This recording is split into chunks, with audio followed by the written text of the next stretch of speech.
Boa tarde, pessoal. Tudo bem com vocês? Mais uma vez estamos aqui para dar continuidade às nossas aulas de floricultura e hoje nós vamos falar sobre produção e utilização de feno.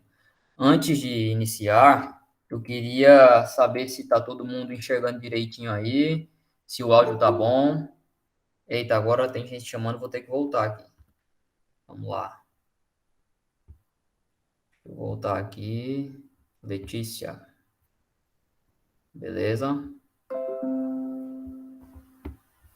Vamos lá, apresentar novamente.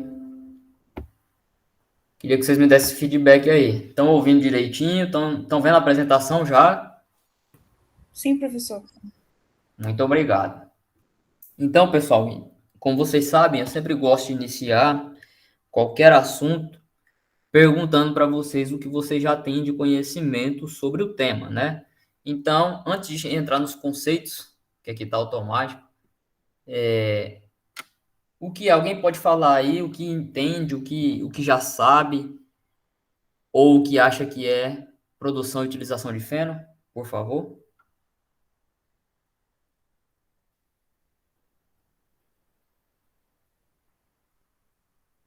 Vamos lá.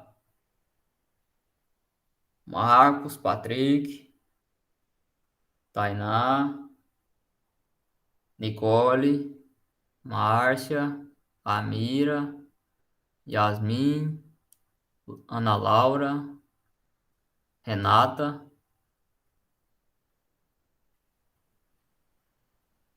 Ninguém?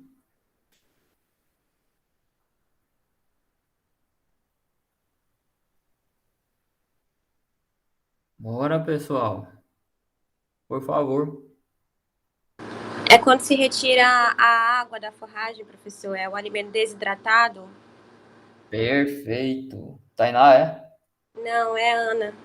Ana. Beleza, Ana. Obrigado. Pareceu a voz da Tainá. Muito bem, isso aí. A desidratação da planta. Então vamos começar com isso, né? Feno, então, é o alimento desidratado, mas com alguns conceitos básicos que temos que entender, tá? Então, o primeiro conceito, feno, pessoal, quando a gente fala de feno, feno é isso aqui, essa imagem que a gente está vendo. É o alimento conservado obtido após a desidratação, perfeitamente como a Ana colocou aí, tá? Da forragem, reduzindo o seu conteúdo de umidade, de forma a preservar o valor nutritivo. Ou seja, vocês já comeram vários alimentos desidratados, né? Que é uma das formas de conservação, porque a água ela é até um meio de proliferação de micro-organismos e tudo, né, dependendo da hidratação ali daquele alimento, e é uma forma de conservar, né? Tem aí banana passa, uva passa, tem alguns outros alimentos que são desidratados, né? E aí o feno é mais ou menos esse princípio ativo, esse princípio aí, esse alimento é que ele é conservado após ser desidratado, reduzindo esse conteúdo de água, mas para deixar a matéria seca que tem ali com os nutrientes e preservando assim o seu valor nutritivo, tá? Isso é feno. Vou voltar aqui para permitir a entrada do Ian, certo? Vamos lá. Aqui. Tá bom, meu filho, eu sei que tá apresentando para todo mundo. Beleza, vamos lá. Então, feno é o alimento, o feno, tá? E a fenação é o conjunto de operações que tem por finalidade a remoção da umidade da forragem para transformá-la em feno. Então, a mesma coisa como a gente viu lá na aula de silagem. Silagem é o produto obtido através da conservação anaeróbica, né, e fermentativa, tá? Dos alimentos, dessas forragens, tá? Enfim, desses alimentos destinados à alimentação animal. E o feno, né, a fenação é o processo que vai fazer a retirada dessa umidade. São todos os processos relacionados à produção do feno, tá? Então, feno é o alimento já desidratado e a fenação são todas as operações, são todos os processos até chegar à produção do feno. Então, qual que é a importância da utilização de feno? Foi aquilo que a gente tinha acabado de falar. Gente, a gente mora num país, né, tropical, num país continental e num país agrário, agropecuário, né, que a gente trabalha muito com a agropecuária. Então, a gente precisa de uma forma, de uma produção de alimentos conservados para nas épocas que tenham escassez de alimentos, a gente tem um alimento aí de qualidade para oferecermos aos nossos animais. Então, para que a gente vai fazer o feno? Qual que é a importância disso, né? A importância é essa, a primeira coisa, armazenar por longos períodos com pequenas alterações no seu valor nutritivo. Porque na época que está chovendo bastante, na época que tem bastante matéria volumosa, quando tem bastante capim ali excedente, os animais não estão dando conta de comer todo aquele capim, o que a gente vai fazer? A gente vai pegar esse excedente e a gente vai fenar. A gente vai fazer o processo de fenação e transformar em feno, para na época que tiver escassez de alimento, a gente poder fornecer esse alimento para os animais, certo? Qual que é outra coisa que é boa e importante na utilização de feno? Várias espécies forrageiras podem ser fenadas, tá? A princípio, ou o que é mais fenado e mais comumente fenado são as gramíneas. Alguém sabe me dizer por que se fena mais gramíneas do que leguminosas? E aí eu também pergunto, faz feno de cactácea? Quem é que pode me responder? A gente já falou alguma coisa disso nas aulas passadas, né?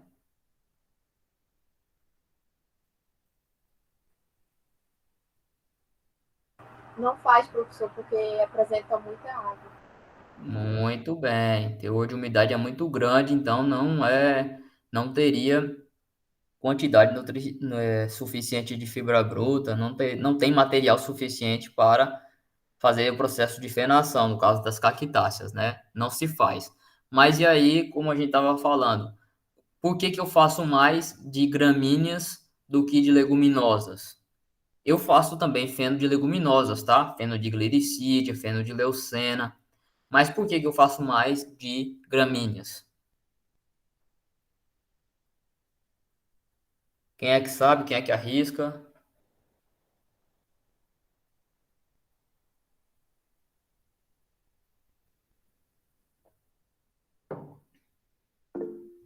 Eu não tô vendo nada. Alguém tem que falar para mim aí.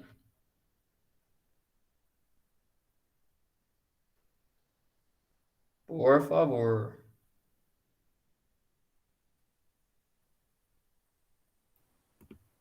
Opa. Sim, e aí? A Tainá perguntou se é porque também possui efeito tampão. Ela tá sem áudio. Ah, tá. Tem essa questão que pode ocorrer do efeito tampão de algumas leguminosas, mas não é nem necessariamente por isso. Isso é uma das coisas que o efeito tampão é ocorrido na silagem, tá? Não é na fenação, não. Tá certo, Tainá? A gente tá falando aqui de fenação. Por que que eu faço mais a questão utilização das gramíneas na parte da fenação? Gente, lembra da característica das gramíneas? Elas são plantas que são gramas, são relvas, elas são capins, né? Então, capim, ele tem basicamente mais o quê? Mais folha do que colmo, do que caule, né? E eu tenho que, para fenar, eu preciso disso, de mais folha e menos colmo. Mais folha, menos caule, tá? Então, as gramíneas, basicamente, elas têm essa condição. Se a gente pegar uma braquiária, se a gente pegar um tanzânio, se a gente pegar, enfim, um Sinodondáctylon, um Cochicrois, um capim-estrela, um vaqueiro, né? Ele tem mais folhas do que caule, tá certo? Então, essa é a característica principal para a gente fenar mais gramíneas do que leguminosas. Leguminosas, lembra como é que são as características? São plantas que elas produzem vagens, né, legumes, e elas têm muito caule e menos quantidade de folhas do que as gramíneas propriamente ditas. Tá ok? Mas se faz também, dá para a gente fenar, só que aí tem que lembrar, a relação caule-folha, ela influencia no período de desidratação dessas plantas e também vai influenciar até na qualidade. Então, até a quantidade também que vai ser fenada posteriormente. Por isso que o rendimento é maior também quando é de gramíneas, tá certo? Outra coisa, aumenta a produção de forragem por área. Então, gente, eu posso, às vezes, fazer um piquete, como a gente viu nas aulas de capineira, só para fazer o corte para jogar no coxo. Mas eu posso fazer essa capineira também para fazer esse corte dessa planta, fazendo uma adubação, fazendo uma produção maior, se os animais entrarem ali, mas para a produção maior dessa forragem, aproveitamento maior nessa fenação, vários cortes sucessivos, tá certo? E até mesmo, como eu falei, às vezes os animais vão lá, eles vão se alimentar daquele capim e vai ficar indo excedente, não tem quantidade de animal suficiente para comer todo aquele capim. E aí esse excedente, o que a gente vai perder? Vai deixar estragar? Não, a gente corta ele e leva para o campo de fenação e vai fazer o processo de desidratação. Então você aproveita, você produz mais forragem em unidade diária, tá certo? Pode ser utilizado em grande, média e pequena escala, então qualquer produtor, independente do seu tamanho, do seu aporte tecnológico, como a gente vai ver aqui, tá? Pode ser mais rudimentar, bem como também mais tecnológico, pode ser pessoas de pequeno poder aquisitivo, como de médio ou grande, podem trabalhar com a fenação. Pode ser colhido, armazenado e fornecido aos animais manualmente ou no processo inteiramente mecanizado. Então, isso aqui é a mesma coisa que eu estou falando aqui, ó, de pequenos ou grandes. Isso vai depender do processo tecnológico e eu posso fazer tanto manualmente todo o processo de fenação, né, se for pequeno e eu não tiver os instrumentais, as ferramentas, o nível tecnológico maior, bem como eu também posso fazer tudo isso de forma mecanizada, se for um processo muito grande. Lembra aqueles filmes americanos, né, que tem aqueles fenos redondos no meio do deserto lá e tudo, aquelas máquinas, e ali tem máquinas que enfardam, né, que fazem aqueles fenos grandões, tudinho, sozinha, né, então, assim, isso são coisas altamente de grande produção, tá certo? Pode atender o requerimento nutricional de diferentes categorias animais. Eu posso fornecer feno tanto para animais jovens, animais adultos, animais em fase de reprodução, animais em fase de senilidade, enfim, toda categoria e várias espécies diferentes eu posso fornecer. Eu posso para ruminantes, para vaca de leite, para vaca de corte, para boi de corte, para caprino, para ovino, tá certo? Para equídeo, tá? Eu posso para bubalino, tudo isso eu posso fornecer. E outra coisa, né? Quando eu forneço esse alimento conservado dos animais e aí fazendo aquele cuidado que a gente falou já agora há pouco, né? Da manutenção de alimento nas diversas épocas do ano, o que eu vou evitar? Eu vou evitar que esses animais eles caiam de produção, né?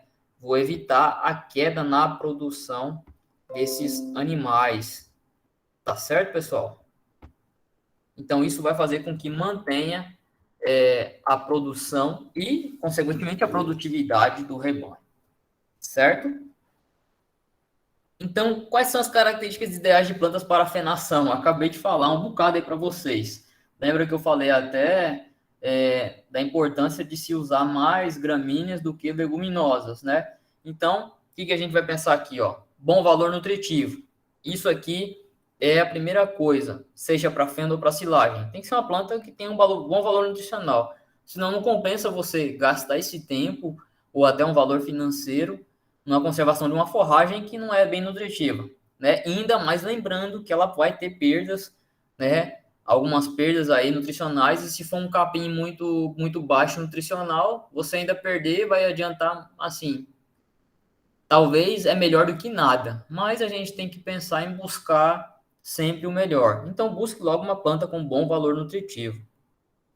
Elevada relação folha-caule. Olha aqui a questão que eu falei para vocês da importância de se utilizar mais gramíneas do que leguminosas, mais folhas do que caule. Caule, ele tem mais umidade, ele é mais grosso, ele demora mais a secar, a desidratar. Já as folhas, elas são mais finas, elas rapidamente elas desidratam, tá certo?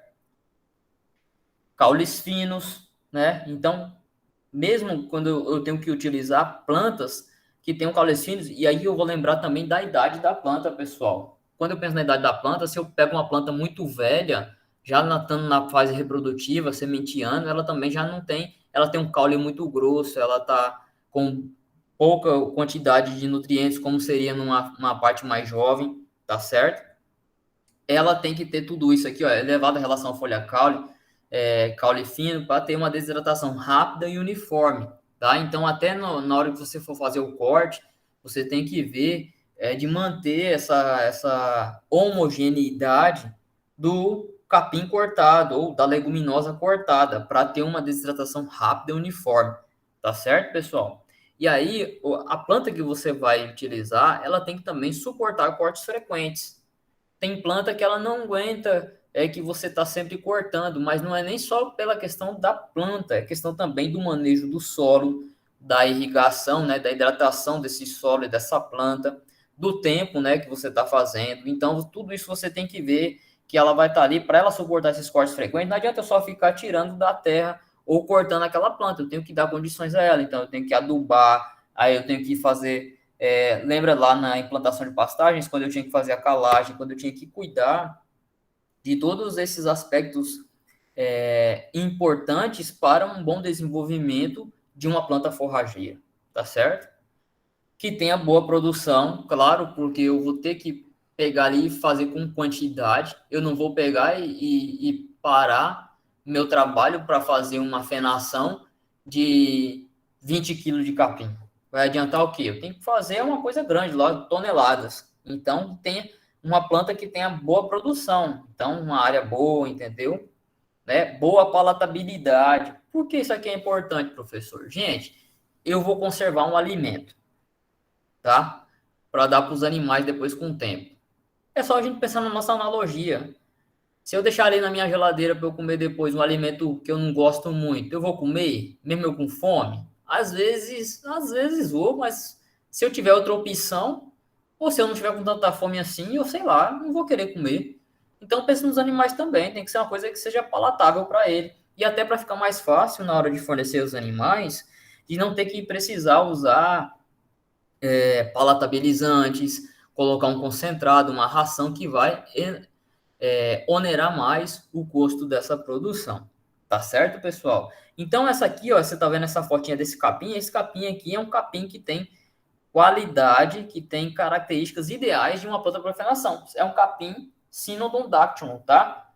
Características do Cynodon é o Tifton 85, capim estrela, tá? Capim vaqueiro, isso aqui é um dos melhores, porque ele tem uma boa morfologia adequada, tem talos curtos, estreitos, folhas estreitas, tá? Tem boa quantidade de folha maior do que caule, tá certo? Isso aqui é uma excelente opção para quem quer produzir feno. E o feno de Tifton, né, de capins do gênero Cynodon, são um dos melhores fenos que tem, mais valorizados, até são um pouco mais caros, mas é porque ele tem uma qualidade nutricional. Esse é um capim que ele tem uma qualidade nutricional superior a capim braquiária, tá certo? Independente da sua espécie. Então, você tem que procurar essas características aqui, tá bom? Até aqui tá tranquilo, pessoal? Estão entendendo direitinho? Sim, professor. Beleza, então vamos para frente. Como eu falei, o capim Cynodon dactylo aqui, ó. Então, cultivares que eu posso ter do Cynodon, né?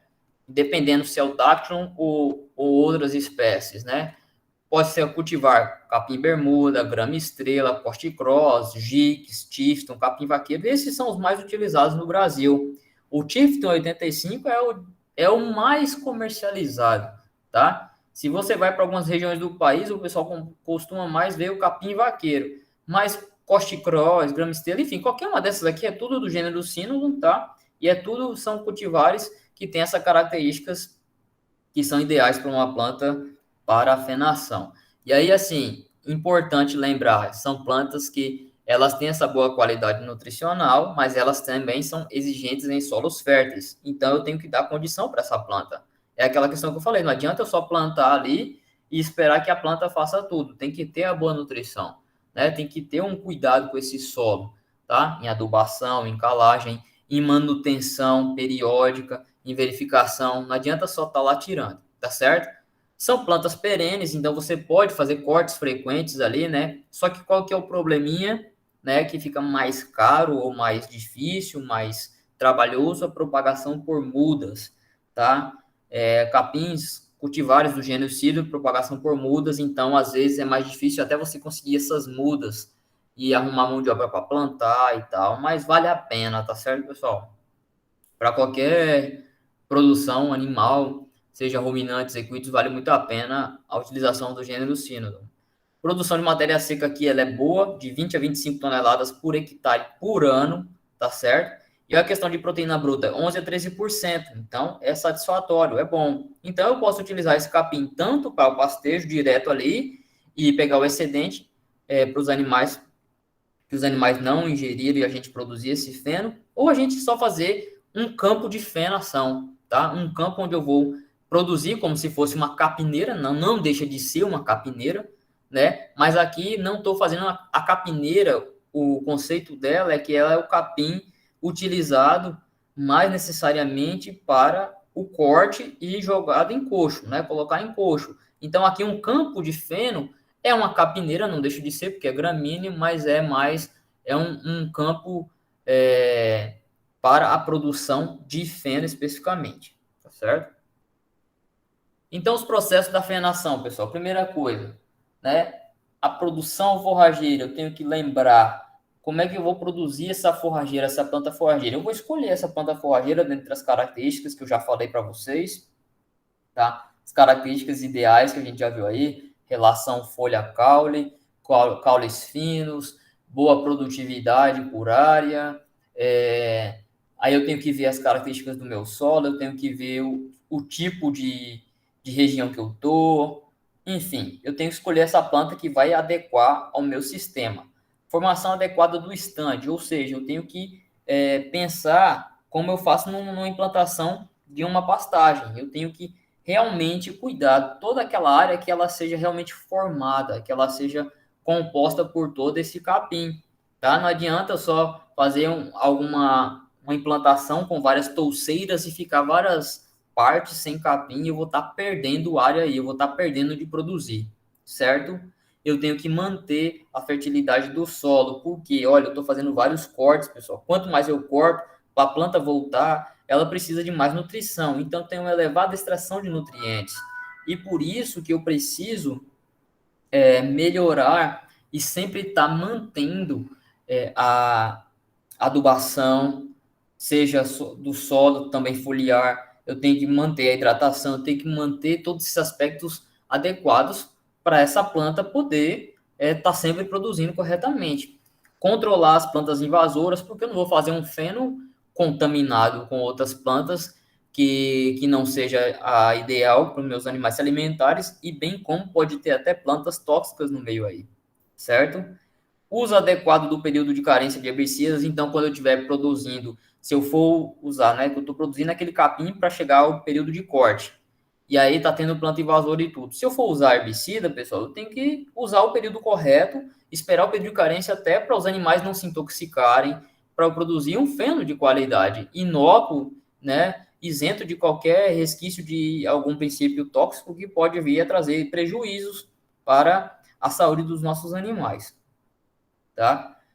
Identificação do estágio de maturação ideal para o corte, então é aquilo que eu te falei, a época produtiva e não reprodutiva, a época que está ali naquela condição de entrada e antes da saída dos animais. A altura de corte, né? A altura de corte ideal para que eu não também cause prejuízo ao novo restabelecimento dessa planta, tá? Previsão climática, por que é importante isso, pessoal? Gente, eu vou fazer fenação. Fenação é basicamente desidratação. Se eu escolher o período das chuvas, e se eu fizer a fenação num dia de chuva, vai estragar meu feno, tá? Então, eu tenho que escolher os períodos mais quentes do ano. Eu tenho que ver um dia ensolarado, eu tenho que procurar como é que está a previsão climática dos dias, tá? Que eu vou estar fazendo esse processo de fenação, tá? O planejamento e dimensionamento das áreas de corte, isso é tudo aqui a estratégia de como você vai fazer. Hoje eu vou cortar 1 hectare para poder fazer todo o processo de fenação desse volumoso, dessa quantidade de 1 hectare de área. Porque senão, se eu não tiver esse dimensionamento correto, eu não planejar, às vezes eu corto muito capim, não consigo fenar tudo naquele tempo necessário, eu vou acabar perdendo o capim, tá? Eu vou acabar jogando fora e aí a gente tem que tudo evitar que isso é prejuízo. E alimento, né? E jogar fora alimento é pecado. Então, pessoal, tem três etapas fundamentais nos processos da fenação. A primeira é o corte, tá? Olha aqui, ó, como vocês estão vendo nas imagens aqui, o corte que pode ser manual, tá? Ou com cegadeiras, cefadeiras, ou até com máquina costal, cortadeira, enfim. Ou pode ser mecânico, com trator próprio, enfim, máquinas próprias para fazer o corte. Depois a desidratação, tá? No campo de feno. Isso, a desidratação, a gente tem a forragem com a média de 65% a 85% de umidade. Ela vai cair para a média de 15% a umidade, aqui, ó. Coloca entre 10% e 20%, mas eu não posso também secar demais, tá? Não posso abaixar mais que isso, porque isso vai ter um prejuízo à qualidade dessa minha forrageira que está sendo fenada e vai ser conservada. Nem posso deixar a umidade demais, porque umidade demais, acima de 20%, vai predispor a uma baixa qualidade desse feno. Ele vai estar predisposto à proliferação de micro-organismos fúngicos, né? Se tem fungo ali, pode ter proliferação de micotoxinas. Micotoxinas vão causar danos à saúde animal, distúrbios reprodutivos, digestivos, neurológicos, tá? Então, são várias coisas que a gente vai perder, ainda mais que os animais também. Isso vai tirar a palatabilidade do alimento. Enfim, é um problema grande se eu não tirar essa umidade e deixar na média de 10% a 20%. Ou, se for no meio aí, a gente pensar 15% o ideal, tá? E depois o armazenamento, que ele tem que ser um armazenamento num local correto, num local fora de roedores, fora de outros animais, tá certo? E também no local que tem uma certa areação, ventilação, um local que seja coberto, que não tenha entrada de excesso de vento, nem de umidade, mas que nem de sol, nem nada, mas um local com cuidado, porque também, se eu deixo num local totalmente fechado, o que pode ocorrer? Pode ter até, e se for um feno que ele não tiver sido desidratado corretamente, essa planta pode entrar em combustão e pode causar um incêndio aí nesse galpão de feno, tá certo, pessoal? Então tem que ter esse cuidado. E até a gente pensa, mas tá um úmido e vai causar, é porque a umidade daquela planta ali esquenta demais, e aí tem um local que está mais seco e um local que está mais úmido. E com esse esquentar de temperatura e até dependendo do que for, pode entrar em combustão ali e causar um incêndio, certo? Então a primeira parte é o corte. Tá, ô, pessoal, eu tô falando aqui que vocês não estão perguntando nada, tá falando, mas qualquer coisa podem me parar aqui, viu? Às vezes eu começo aqui, desembesto, e aí vocês têm que me dar, puxar o freio aí, professor. Qualquer coisa vocês falam, tá? Se tiver com alguma dúvida ou quiser falar alguma coisa, podem falar aqui que eu tô à disposição, beleza? Professor, Oi. isso aí que você está falando sobre a palatabilidade, na região de Várzea, tem um cara que o nome dele é Murim. Tem conhecimento dele? Marcos, eu não entendi nada que você falou, cortou tudo. Ah, foi. Agora, tá me ouvindo? Tô ouvindo. Na região de Várzea, tem um que o nome dele é Murim. Não sei se Capim Muri, né? é. Sim, eu até participei de uma banca de mestrado sobre a produção Foi? de silagem de capim-muri, tá? Do pessoal lá da UFAM, foi bem legal. Em relação à fenação, eu ainda não vi, mas ele tem uma boa produção de forragem, ele pode ser utilizado também. Dá pra gente trabalhar também com essa forragem, entendeu? Mas eu já vi a parte de silagem dela, e teve uma boa qualidade nutricional. Foi. Um negócio que eu tava conversando com algumas pessoas sobre ele é que a desvantagem dele é que ele é amargo, né? Rapaz, ele é amargo, mas os animais até que pegam um pouco. Assim, é aquele negócio, não tem outro alimento e às vezes acaba indo mesmo, entendeu? Que eu tava conversando, ele falando que passava na forrageira e jogava sal em cima para dar pros bois. Boa, é uma boa alternativa, tá? Misturava com Lá, sal. agora eu vou te falar, a banca que eu participei, né? A gente viu a qualidade nutricional, teve uma avaliação bromatológica lá e tudo, do aspecto do ensilado. mas assim, você até falou uma coisa interessante, eu vou conversar com o pessoal depois, porque eu não lembro deles terem falado exatamente do fornecimento aos animais, se até for fornecido, eu não lembro agora. Mas é interessante ver como é que é a receptibilidade dos animais, né? Do animal talvez vai que ensilado ele fica melhor, né? E aí, quando é ensilado, a gente sabe que pode até haver a adição de alguns aditivos que vão melhorar a qualidade desse ensilado e aí também pode melhorar a palatabilidade desse ensilado, né? Beleza, Marcos? Sim, sim. Obrigado, professor. Nada. Vamos que vamos. Então, como eu já falei no slide anterior, né, o corte pode ser tanto manual quanto mecânico. Nas primeiras horas da manhã, então começou a raiar o dia, vamos começar a cortar esse capim. Por quê, pessoal? Para aproveitar o maior tempo de sol, o maior tempo de desidratação dessa planta forrageira, tá? A quantidade cortada vai depender da capacidade de armazenamento, foi aquilo que eu falei, o planejamento e o dimensionamento dessa produção, ela tem que ser bem pensada, porque senão eu vou cortar capim demais e não vou ter como fenar corretamente, nem armazenar, eu vou acabar jogando fora, eu vou acabar perdendo, tá? Importante, realizar os cortes em dias ensolarados, com pouca nebulosidade, né? Quanto o céu mais limpo, melhor, baixa umidade relativa do ar, ocorrência de vento e temperatura elevada, tá? Isso aqui é dia ideal para fazer a fenação. E realizar corte no período vegetativo e não germinativo, não reprodutivo. É o período que a planta está lá em produção, período produtivo, tá certo? A secagem ou desidratação. Então, depois que cortou, como é que eu vou secar e desidratar? Muito cuidado nessa fase, tá? As perdas mais elevadas podem ocorrer nessa fase, pessoal, porque tá lá. Se eu não ficar revolvendo, né? Se eu não usar ancinho, afofador, enleirador, se eu não usar aqui esses materiais para, com certo tempo, eu ir lá e mexer nesse capim, vai ficar algum local que vai ficar mais úmido que os outros. Então, eu tenho que dar uma revolvida nesse capim cortado ali, nesse processo de fenação, tá? Então, eu posso até colocar a forragem sobre uma lona plástica preta, que vai também ajudar a secar mais rápido, tá certo? Vai diminuir aquele contato com o solo, uma possível umidade que possa ter no solo, e também na hora de você enfenar fica muito mais fácil você juntar essa matéria seca, né, esse volumoso, esse capim já desidratado, e você ou enfardar, ou você a forma que você vai armazenar ele, né, ou em cima de estrado, enfim, depende de como você vai armazenar, vai ficar muito mais fácil você recolher esse capim, tá certo? Esse feno, né, quando ele já estiver pronto. Então, a secagem ou desidratação, pessoal, a primeira fase dela é aqui, ó. Normalmente, essa fase ela é rápida e envolve uma intensa perda de água. É onde, na primeira fase, o capim perde mais água. Os estômagos vão estar abertos, tá? Vai estar permanecendo aberto cerca de 2 a 3 horas após o corte. Então, no início da manhã eu cortei e vem aquele sol quente, né, de rachar mamona.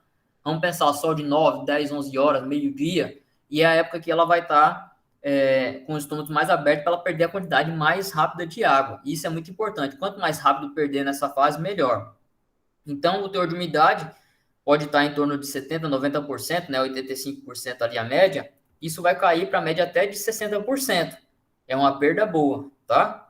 Aí na segunda fase, o que vai ocorrer? Vai ter uma perda de água mais lenta e é uma perda mais demorada, tá? Então, a umidade também ela vai diminuir de 60% até 45% mais ou menos de umidade. Então, vai perder em média 20% aí, tá? Os estômagos já vão estar fechados, mas a perda vai ocorrer via cuticular, tá? Via a parte da cutícula foliar. Então, vai ser mais demorada. E na terceira fase, é uma fase quando a planta apresenta já cerca de 45% de umidade, e esse momento a planta está mais suscetível às condições climáticas. E aqui, se chover aqui, acabou todo o processo de fenação, tá? Ela vai ter mais suscetível aos danos causados por esse processamento, as folhas vão estar mais quebradiças, vão estar esse capim que está sendo fenado, ele vai estar mais suscetível, mais fraco ali, ele vai estar num período que, se a gente não tiver o cuidado nessa secagem, nesse período aqui também, se ele molhar ou se ele até secar demais, estraga, tá? Então, a perda de umidade vai ocorrer através da plasmólise celular até atingir o ponto sem a continuação dos processos metabólicos da planta e micro-organismos. Então, a conservação ocorre como? Porque eu diminui muito a umidade desse vegetal aqui, até ele não ter mais esse metabolismo e também micro-organismos que possam vir causar algum prejuízo aqui, algum dano, né? Lembre que se eu deixar a umidade maior, pode vir fungos aqui e causar uma proliferação fúngica e outros problemas como de micotoxinas, como a gente já falou. Então, como é que eu sei o ponto certo do feno? Como é que eu já sei que desidratou, pessoal? Duas maneiras práticas, tá? A técnica do vidro com sal e a técnica da torção. Ou também, dependendo da experiência, quem tem muita experiência, ou apenas observando o feno. Agora, isso aqui, gente, é uma coisa que, assim, tem que ter muita experiência. Isso vai também muito do tipo de capim, da idade do capim, né? Mas é bom a gente usar as técnicas que tem aí, ó. A técnica do vidro com sal, você pega um vidro de boca larga, né, com sal de cozinha, você tem que recuperar esse sal sem grânulo. Por quê? O que o sal faz? Ele retém o líquido, né? Ele retém a umidade, na verdade. Se eu pego imaginem, você vai pegar um vidro, você vai picar esse capim e vai encher esse vidro, né, com esse capim. Aí você coloca em cima desse capim uma colher de sal. Esse capim vai descer pelo vidro com o capim. Quando você tampar, balançar esse vidro e depois virar de boca para baixo, se o sal vir todinho, está dizendo que está bem sequinho, está perfeito para ser enfardado. Agora, se quando você puxar, né, você virar e vir grânulos de sal, porque vem com umidade, está dizendo que ainda tem umidade ali, tem que secar mais um pouco, entendeu? E tem a técnica da torção. É você pegar um capim, lembra como se estivesse torcendo roupa, né? Quem é que lava roupa aí? Sabe como é que é torcer roupa, né? Pega uma amostra de uma leira e você vai torcer ela. Agora você tem que segurar o feixe com uma mão e as duas, pressionar entre o polegar e o indicador e virar. Essa torção do feixe, ela é importante que o feixe ele não pode quebrar. Se ele se romper, é porque a secagem foi muito severa, estragou o feno, passou do ponto, tá? Agora, se ele não se romper e mais verter seiva, se ele ainda sair umidade quando a gente vai torcer a nossa roupa que a gente lavou, né? Que ainda sai água ali, ainda tá úmido, ainda tem que secar mais. Agora, se ele não se romper e nem sair seiva, tá perfeito para armazenar. Beleza? E falando do armazenamento, eu posso armazenar tanto em saco de sarrapilho, nos galpões, né? Mas lembra que eu vou colocar no galpão sempre em cima de estrado ou em local longe de parede para não ter contato com superfícies que podem ter umidade, gerar umidade e acabar tendo a umidificação desse feno e estragar o feno, tá certo? Então, característica desejável de um feno, pessoal, ele tem a coloração verde, né, esverdeado, tá? Tem aqueles fenos, isso vai depender, como eu falei também, da idade da planta, do tipo de planta, tá? Tem aqueles fenos mais característicos, a gente vê aquele feno bem seco, bem amarelo, tá? Isso pode ser, mas assim, quanto mais verdinho, né? Quanto mais com cheiro agradável, cheiro de capim mesmo, uma boa quantidade de folha, um fardo bem bonitinho como esse aqui de cima, melhor, tá? Ausência de mofo e livre de impurezas, isso aqui não tem nem o que falar. Se você pegar um feno, ó esse feno aqui que o cara tá vendo aqui, ó, preto. Se você pegar num feno gelado, né, ó, se a cor tiver aproximada do marrom, é sinal de umidade elevada, então pula fora disso aí, que isso aí vai fazer mal para os seus animais, tá certo? E é isso aí, pessoal. Feno é um alimento conservado via desidratação, né? Pelo processo de fenação, pode ser utilizado por todos os ruminantes e também pelos equídeos em qualquer fase e ajuda bastante nos períodos de seca, né? Nos períodos que a gente não tem quantidade de alimento considerável. E é uma das formas muito fáceis, baratas, rápidas de serem feitas, tá? O processo é relativamente fácil, até um pouco mais fácil aí, dependendo se for manual, totalmente manual, né, em pequeno porte, é até mais fácil do que silagem para ser feito. Beleza? Dúvidas? Dívidas? Nops? Todo mundo aí tranquilo? Sim, professor, tranquilo. Beleza. Então eu vou encerrar a gravação aqui e a gente continua a nossa aula aqui, tá bom? Valeu, pessoal!